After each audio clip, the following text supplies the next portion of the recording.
یہ واقعہ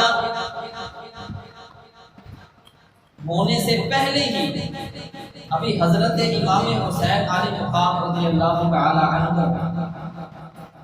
کی ولادت ہوئی تھی۔ جیسے ہی ولادت کی خوشی ملی تھی، خوشخبری ملی تھی، اسی کے ساتھ ہی آقا دو جہاں صلی اللہ تعالی علیہ وآلہ وسلم کو یہ بھی بتا دیا گیا تھا کہ اے محبوب، تیرے اس نواسے کو بھوکا پیاسا کربلا کے میدان کے اندر تیری ہی امت کے لوگ اس کو شہید کر دیں گے۔ یہ پہلے ہی طے ہو چکا تھا، یہ رضائے الہی تھی۔ افسوس کے ساتھ کہنا پڑتا ہے کہ ہمارے کچھ لوگ اس واقعہ کو اس انداز سے بیان کرتے ہیں کہ پتہ نہیں کہ ان خاندان نبوت کو امام حسین امام علی مقام رضی اللہ تعالی عنہ اور جو کربلا کے اندر شہید ہوئے کہ ان کو جیسے باندھ دیا جاتا ہوگا اس طرح سے بیان کیا جاتا ہے، اور اس واقعہ کو اس انداز سے بیان کیا جاتا ہے، اور جو بیان کرنے والا ہوتا ہے اس کا حلیہ جو ہوتا ہے دیکھ کر دکھ ہوتا ہے کہ اس کے سر پر نہ کوئی ٹوپی ہوتی ہے نہ ہی امامہ ہوتا ہے، گریبان کھلا ہوتا ہے اس کا۔ میں کچھ لوگوں کی بات کر رہا ہوں کہ گریبان کا کھلا ہوتا ہے اور منبر رسول کے اوپر کھڑے ہو کر بیٹھ کر واقعہ کربلا کو ایسے بیان کر رہے ہوتے ہیں کہ جو باتیں تاریخ میں ہمیں ملتی ہی نہیں۔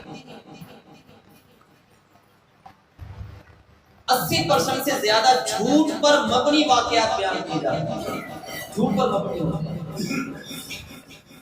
واقعہ کربلا یہ ایسا واقعہ ہے کہ سامنے بڑا تو جو بیٹھا ہے، بچہ جب سنے تو اس کے دل کے اندر جذبہ شہادت بیدار ہونا چاہیے، جذبہ شہادت بیدار ہونا چاہیے، نہ کہ سامنے والا سن کر یہ سوچے کہ یار اتنا ظلم ہوتا ہے۔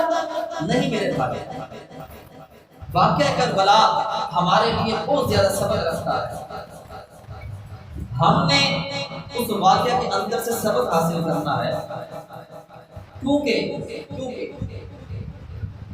شاہ است حسین، بادشاہ است حسین، دین است حسین، دین پناہ است حسین، سرداد نداد دست در دست یزید، حقا کے بنا الہ الہ است حسین۔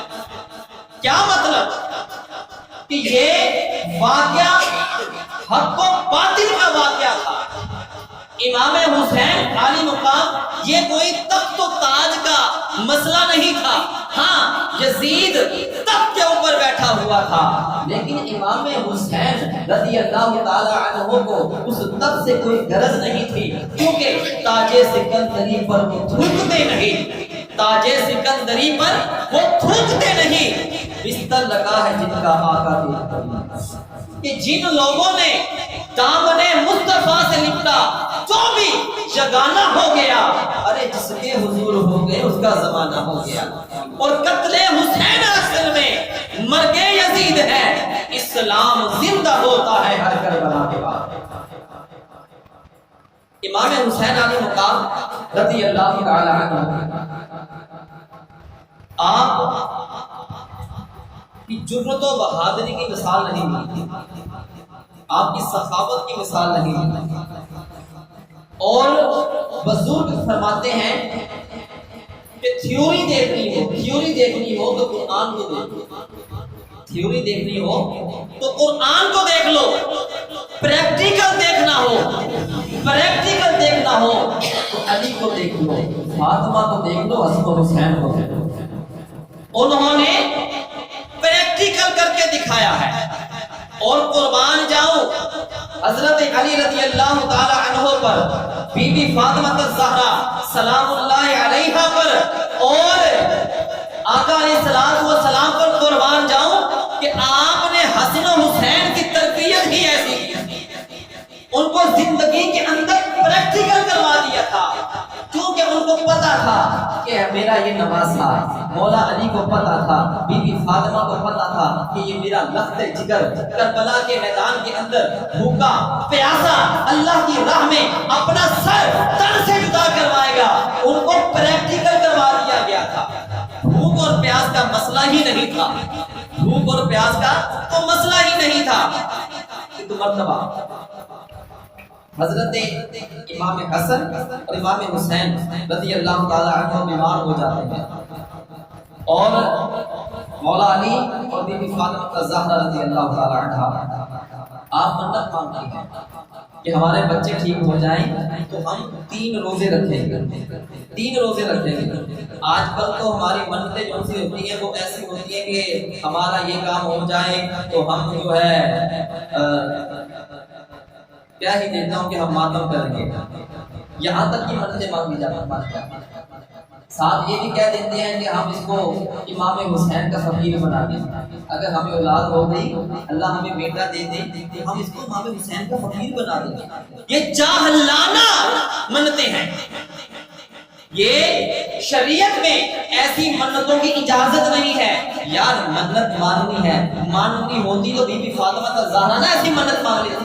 انہوں نے کون سی منت مانگی کہ یا اللہ ہمارے یہ بچے ٹھیک ہو جائیں تو ہم 3 روزے رکھیں گے. 3 روزے رکھیں گے. یہاں منتیں مانگتے ہیں کہ ہم ننگے پاؤں پھریں گے، کالا سوٹ پہنیں گے، کالا لباس پہنیں گے، 10 دن تک ہم ننگے پاؤں پھریں گے. نہیں، شریعت ہمیں ایسی منتیں مانگنے کی اجازت نہیں دیتی.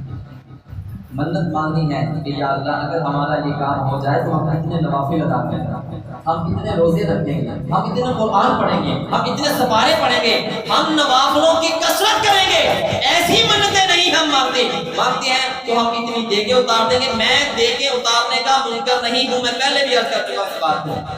کر سکتے ہیں، جائز ہے، لیکن اس سے پہلے ہمارے اوپر نماز فرض ہے. نماز فرض ہے. تو میں بات کر رہا تھا بی بی فاطمہ الزہرا رضی اللہ تعالی عنہا نے منت مانگی کہ میرے بیٹے حسن و حسین ٹھیک ہو جائیں، ہم 3 روزے رکھیں گے. حسن و حسین صحت یاب ہو جاتے ہیں، اللہ تعالیٰ ان کو تندرستی عطا فرما دیتا ہے. اب مولا علی بی بی فاطمہ الزہرا رضی اللہ تعالی عنہا صبح سویرے سحری سے پہلے اٹھتی ہیں، روزہ رکھنے کی تیاری ہو رہی ہوتی ہے تو حسن و حسین بھی اٹھ جاتے ہیں. حسن و حسین بھی اٹھ جاتے ہیں، دونوں اٹھتے ہیں اور عرض کرتے ہیں بابا جان، اماں جان، ہم بھی روزہ رکھیں گے، ہم بھی روزہ رکھیں گے. کون ہے؟ حسن و حسین یہ بات کر رہے ہیں جن کے نعرے ہم لگاتے ہیں. ذرا ان کو دیکھو تو صحیح، ان کی تربیت کیسی ہو رہی ہے. حسن و حسین، مولا علی بھی، بی بی فاطمہ الزہرا رضی اللہ تعالی عنہا بھی روزہ رکھ لیتی ہیں. افطاری کا وقت ہوتا ہے، افطاری کا وقت ہوتا ہے. مولا علی کچھ جو لے کر آتے ہیں، 3 روٹیاں پکا لی جاتی ہیں، روٹیاں پک جاتی ہیں. اب بی بی فاطمہ الزہرا، مولا علی اور حسن و حسین انتظار کر رہے ہیں کہ کب بلال اذان دے تو ہم روزہ افطار کریں. اتنی ہی دیر میں دروازے پر دستک ہوتی ہے، دروازہ کھلتا ہے، دیکھتے ہیں ایک فقیر کھڑا ہے. فقیر عرض کرتا ہے کہ میں نے سب کے دروازے بجا لیے تھے، کسی کا دروازہ نہیں کھلا، لیکن مجھے پتا تھا کہ سیدہ کا دروازہ ضرور کھلے گا، یہ دروازہ ضرور کھلے گا.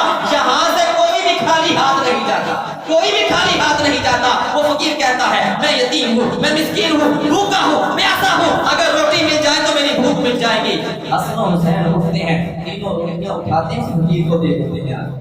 اس فقیر کو روٹیاں دے دیتے ہیں اور خود پانی سے روزہ افطار کر لیتے ہیں.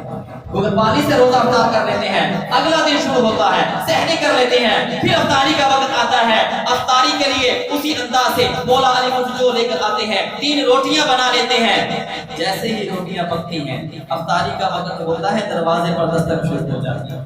پھر ایک فقیر آ جاتا ہے، وہ کہتا ہے میں اسیر ہوں، میں قیدی تھا، آج ہی آزاد ہوا ہوں، کھانے کے لیے کچھ نہیں ہے، اگر کھانے کے لیے مل جائے تو میری بھوک مٹ جائے گی۔ حسن و حسین اٹھتے ہیں، وہ تینوں روٹیاں اٹھاتے ہیں، اس فقیر کو دے دیتے ہیں، اس قیدی کو دے دیتے ہیں، پھر پانی سے روزہ افطار کر دیتے ہیں۔ یہ میں نے بتایا کہ تربیت ہو رہی ہے، تربیت ہو رہی ہے۔ تیسرا دن آ جاتا ہے، تیسرا روزہ آ جاتا ہے، پانی سے روزہ رکھا جاتا ہے، شام کا وقت ہوتا ہے، پھر مولا علی مجھے جو لے کر آتے ہیں، 3 روٹیاں بنتی ہیں، ابھی روزہ افطار نہیں ہوتا، پھر دروازے پر دستک شروع ہو جاتی ہے، پھر دروازے پر دستک شروع ہو جاتی ہے۔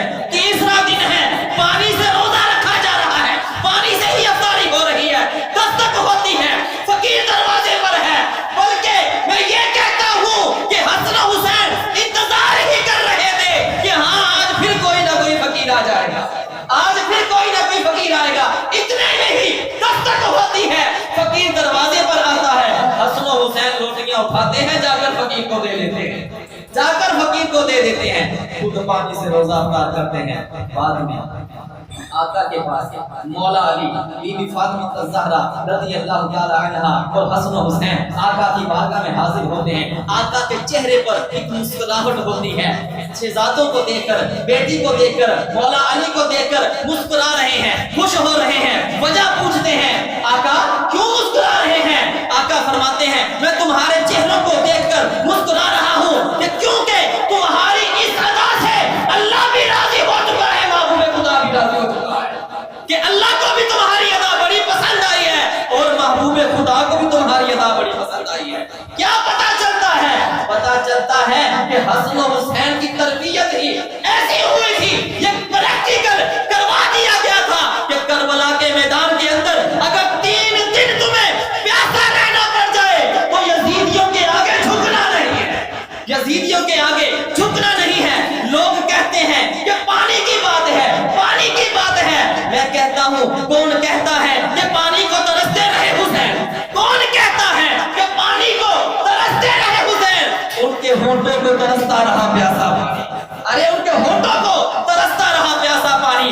نہر فرات تو کہہ رہا تھا، رو رہا تھا، اے حسین ذرا مجھے آرڈر تو کر، میں تیرے قدموں میں آ جاتا ہوں، ذرا مجھے آرڈر تو کر، حکم تو کر، میں تیرے قدموں میں آ جاتا ہوں۔ اگر حسین کربلا کے میدان کے اندر ہاتھوں کو آسمان کی طرف اٹھا لیتے تو رب بارش نازل فرما دیتا، رب بارش نازل فرما دیتا، لیکن کیوں نہیں کیا؟ کیونکہ رب کی رضا میں راضی رہنا تھا، رب کی رضا میں راضی رہنا تھا۔ کربلا کے میدان کے اندر سب سے پہلی جو شہادت ہوئی، سب سے پہلی شہادت حضرت حر کی ہوئی تھی، حضرت حر کی ہوئی تھی۔ ہم کہتے ہیں کہ ہم گھر والوں کو بھی ماننے والے ہیں، اہل سنت و جماعت گھر والوں کو بھی ماننے والے ہیں اور در والوں کو بھی ماننے والے ہیں۔ ہم جو گھر والے ہیں ان کو بھی مانتے ہیں اور جو در پر بیٹھے ہوتے ہیں ان کو بھی ماننے والے ہیں، ہم در والوں کو بھی ماننے والے ہیں۔ حضرت حر رضی اللہ تعالی عنہ آپ سب سے پہلے میدان کربلا کے اندر شہید ہوئے، سب سے پہلے۔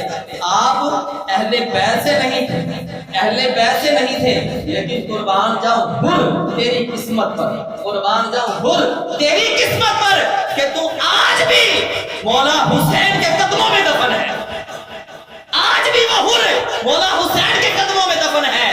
یزیدیوں کے لشکر میں شامل تھا لیکن اندر سے ایمان جاگ چکا تھا، ایمان جاگا تو حسین کے قدموں میں آ گئے، حسین کے قدموں میں آ گئے۔ عرض کرتے ہیں اے حسین اگر میں آج تمہارے قدموں میں آ جاؤں تو اللہ مجھے بخش دے گا؟ تو میرے حسین نے فرمایا انت حر من النار، اے حر تو جہنم کی آگ سے بری ہے، تو جہنم کی آگ سے بری ہے۔ پھر اس کے بعد شہادتوں کا سلسلہ شروع ہوتا ہے۔ بعض نے لکھا ہے کہ سب سے پہلے حضرت عباس رضی اللہ تعالیٰ عنہ کی شہادت ہوئی، اور بعض نے لکھا ہے کہ سب سے پہلے حر کے بعد خاندان نبوت کے اندر سے، اہل بیت کے اندر سے سب سے پہلے جو میدان کربلا میں اترے تھے وہ حضرت علی اکبر رضی اللہ تعالیٰ عنہ۔ کون علی اکبر؟ جو شبیہ مصطفیٰ، جن کا چہرہ ہو آقا کے ساتھ ملتا تھا، اور جب وہ قرآن پڑھتے تھے تو سننے والا یہ سوچتا تھا کہ کہیں آقا قرآن پڑھ رہے ہیں، کہیں آقا قرآن پڑھ رہے ہیں۔ تو وہ حضرت علی اکبر رضی اللہ تعالی عنہ جب کربلا کے میدان میں یزیدیوں کے سامنے جانے کے لیے حضرت حسین سے اجازت طلب کرتے ہیں، بابا جان مجھے بھی اجازت دیجیے، میں کربلا کے میدان میں اترنا چاہتا ہوں، میں یزیدیوں سے مقابلہ کرنا چاہتا ہوں۔ امام حسین علی مقام رضی اللہ تعالی عنہ فرماتے ہیں، بیٹا تم نہ جاؤ، کیونکہ تمہیں دیکھ کر تو آقا کی یاد آتی ہے، لوگ تمہیں دیکھ کر محبوب کے چہرے کو سمجھ لیتے ہیں، کیونکہ تمہاری چہرہ آقا کے ساتھ ملتا ہے، آقا کے ساتھ ملتا ہے۔ حضرت علی اکبر رضی اللہ تعالی عنہ اب یزیدیوں کے سامنے تلوار لے کر میدان کربلا میں اترتے ہیں اور سینکڑوں یزیدیوں کو واصل جہنم کرتے ہیں۔ سامنے کتنے ہیں؟ 72 ہے، ادھر ہزاروں کا لشکر ہے، جنگ کا میدان بنتی نہیں ہے بات۔ لوگ کہتے ہیں اقتدار کی جنگ، لوگ کہتے ہیں آج بھی کچھ لوگ ہیں کہتے ہیں جو یزید کو رحمت اللہ تعالی علیہ بھی کہتے ہیں، آج بھی وہ لوگ موجود ہیں، بدبخت لوگ ہیں جو یزید کو آج بھی کہتے ہیں کہ یزید امیر المومنین تھا، اس کو برا بلا مت کہو، اس کو فاسق و فاجر مت کہو۔ نہیں، جس نے خاندان نبوت کے اوپر تلوار اٹھائی ہو، لوگ کہتے ہیں یزید نے تو نہیں کہا تھا، یہ تو عبید اللہ بن یزید نے سارا معاملہ کیا تھا۔ اگر یزید نے یہ حکم نہیں دیا تھا، جب حسین کا سر قلم کر کے شام کے دربار میں یزید میں لے جا کر گئے تھے، تو اس وقت بھی عبید اللہ بن یزید کو سزا کیوں نہیں دی؟ کیوں نہیں سزا دی تھی؟ لوگ بڑی بڑی باتیں کرتے ہیں، میں ان بدبختوں سے کہتا ہوں ذرا خدا کا خوف کرو۔ وہ حسین کہ جس کے بارے میں میرے محبوب نے فرمایا کہ حسن و حسین جنت کے جوانوں کے سردار ہیں، حسن و حسین جنت کے جوانوں کے سردار ہیں، اور حسین کے جسم سے میرے محبوب نے فرمایا مجھے پھول کی خوشبو آتی ہے، پھول کی خوشبو آتی ہے۔ میرے محبوب حسین کے گلے کو چوما کرتے تھے۔ پوچھنے والوں نے پوچھا آقا آپ حسین کے گلے کو کیوں چومتے ہیں؟ میرے محبوب نے فرمایا میں اس لیے اس حسین کے گلے کو چومتا ہوں کہ کربلا کے میدان کے اندر اس گلے سے تلوار چلا کر چھری چلا کر میرے حسین کے گلے کو سر کو تن سے جدا کر دیا جائے گا، میں اس لیے اپنے حسین کے گلے کو چومتا ہوں۔ میرے بھائیوں، حضرت علی اکبر رضی اللہ تعالیٰ عنہ کربلا کے میدان کے اندر شہید ہو جاتے ہیں۔ اور ایک بات اور واضح کرتا چلو، لوگ میں نے کہا ہم گھر والے کو بھی مانتے ہیں اور ہم در والوں کو بھی مانتے ہیں۔ کچھ لوگ ہیں جو صحابہ کرام کے بارے میں غلط گفتگو کرتے ہیں۔ کیا کربلا کے میدان کے اندر کیا حسن و حسین ہی گئے تھے؟ کیا مولا علی کے صاحبزادے کے حسن و حسین ہی تھے؟ حضرت عباس جس کو علمدار کہتے ہیں، یہ بھی مولا علی کی دوسری بیوی کی اولاد میں سے، اور حضرت علی رضی اللہ تعالی عنہ کے ایک بیٹے کا نام ابو بکر بن علی بھی تھا، وہ بھی کربلا کے میدان میں شہید ہوئے تھے، ان کا نام تم کیوں نہیں لیتے؟ اور ایک بیٹے کا نام عمر بن علی تھا، ان کا نام تم کیوں نہیں لیتے؟ اور ایک بیٹے کا نام عثمان بن علی بھی تھا، کیوں ان کا نام تم کیوں نہیں لیتے؟ بغض دل کے اندر بھرا ہے، کیونکہ مولا علی اگر ابو بکر کے ساتھ ان کی بغاوت تھی، اگر نفرت تھی، تو ابو بکر کے نام کے ساتھ نام ملا کر مولا علی نے اپنے بیٹے کا نام کیوں رکھا؟ عمر کیوں رکھا نام؟ عثمان کیوں رکھا نام؟ پتہ چلتا ہے کہ ان لوگوں کی آپس میں محبت ہی بڑی تھی۔ اب کربلا کے میدان کے اندر اونو محمد امام حسین کے چھوٹے بی بی زینب کے بیٹے دونوں جاتے ہیں۔ بی بی زینب اپنے بچوں کو لیتی ہے، امام حسین سے کہتی ہے اے حسین تمہارے جانے سے پہلے یہ میرے بیٹے ہیں۔ امام حسین فرماتے ہیں اے میری بہن ابھی یہ چھوٹے ہیں۔ بی بی زینب فرماتی ہیں اے میرے بھائی حسین میں چاہتی ہوں کہ میرے بچے جو تمہارے اوپر قربان ہو جائیں۔ اونا محمد چھوٹے بچے ہیں، میں بات کر رہا ہوں یہ جذبہ ایمانی ہے۔ کربلا کا واقعہ بہت زیادہ جو ہے جھوٹ بیان کیا جاتا ہے، غلط بیانی کی جاتی ہے، بچوں کو ڈرایا ہو گیا تھا. کیا ہوا تھا میرے بھائی؟ یہ دیکھو چھوٹے چھوٹے بچے اونا محمد کربلا کے میدان میں اترتے ہیں, یزیدیوں کو واصل جہنم کرتے ہیں, اور خود بھی جام شہادت نوش کر لیتے ہیں, جام شہادت نوش کر لیتے ہیں. پھر حضرت قاسم رضی اللہ تعالیٰ عنہ حضرت امام حسن کے ساتھ آپ جاتے ہیں, چچا جان میں بھی کربلا کے میدان میں اتر کر یزیدیوں کے ساتھ مقابلہ کرنا چاہتا ہوں. میرے حسین فرماتے ہیں اے بیٹا قاسم, ایک ہی تو میرے بھائی کی نشانی ہے, ایک ہی تو میرے بھائی کی نشانی ہے. حضرت قاسم رضی اللہ تعالیٰ عنہ کے گلے میں ایک تعویذ پہنا ہوتا ہے جو چمڑے کے اندر باندھا ہوا تھا. آپ اس تعویذ کو کھولتے ہیں اور امام حسین کے ہاتھ میں دے دیتے ہیں.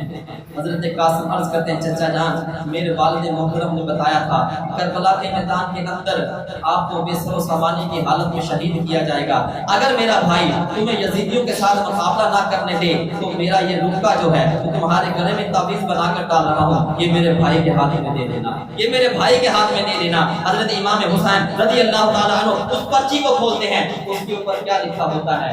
امام حسن نے لکھا ہوتا ہے اے حسین, اے میرے بھائی تمہارے جانے سے پہلے میرا بیٹا قربان ہونا چاہیے, میرا بیٹا قربان ہونا چاہیے. امام حسین فرماتے ہیں اے بیٹا قاسم, میں نے کبھی زندگی میں تمہارے باپ امام حسن کی کبھی بات نہیں ٹالی, تو ان کے جانے کے بعد بات کو کیسے ٹال سکتا ہوں, کیسے ٹال سکتا ہوں. حضرت قاسم رضی اللہ تعالیٰ عنہ آپ بھی میدان کے اندر اترتے ہیں, یزیدیوں کو واصل جہنم کرتے ہیں. آخر کار خود بھی جام شہادت نوش کر لیتے ہیں, خود بھی جام شہادت نوش کر لیتے ہیں.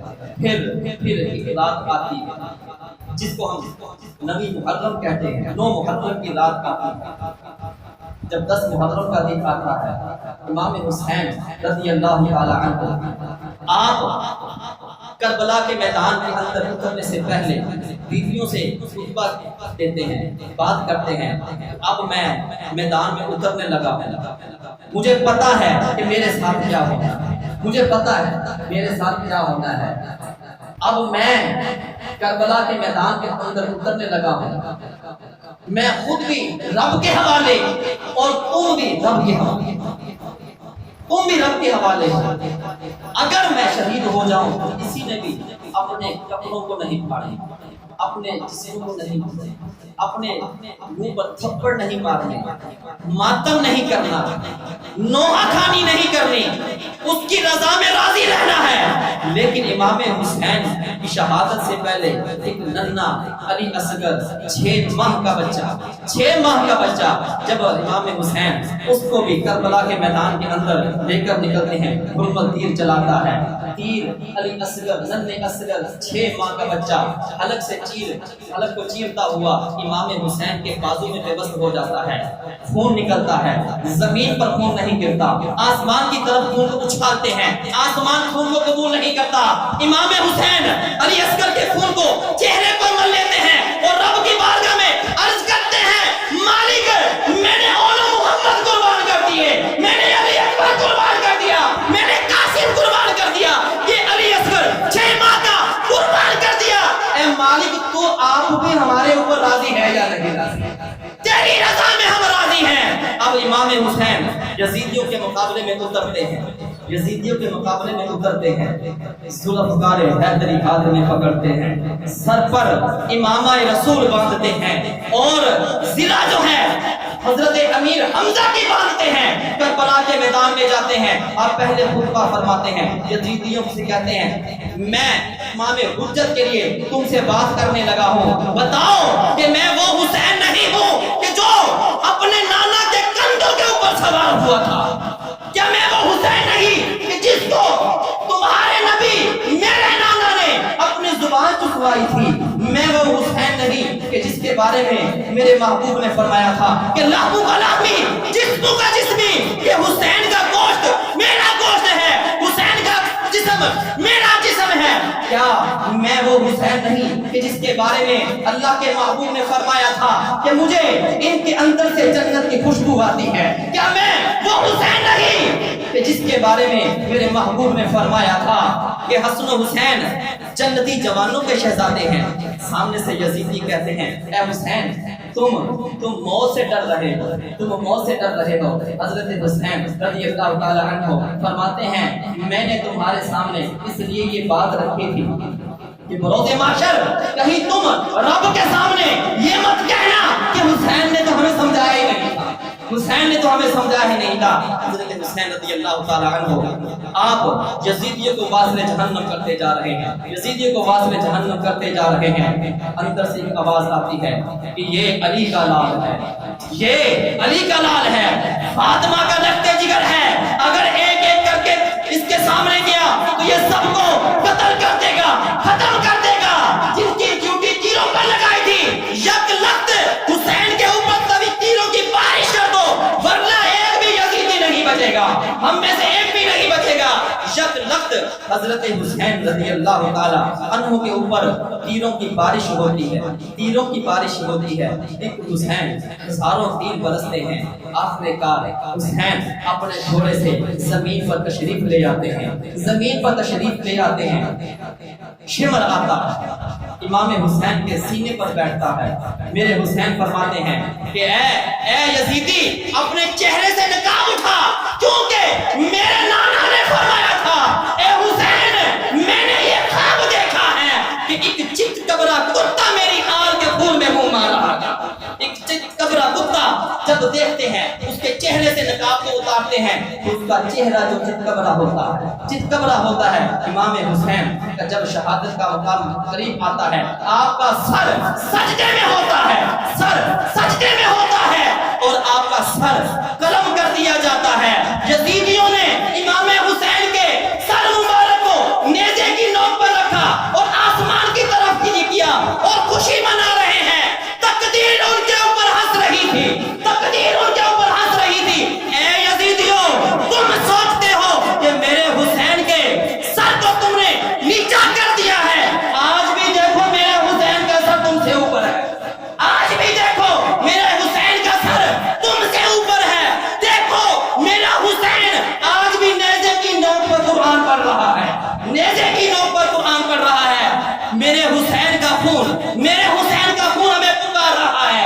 اے میرے نانا کی امتی، اے میرے نعرے لگانے والوں، اے حسینی حسینی کے نعرے لگانے والوں، کیا میں نے اپنا سر اس لیے اللہ کی راہ میں قربان کیا تھا کہ تم قرآن نہیں پڑھنا، تم نماز نہیں پڑھنا؟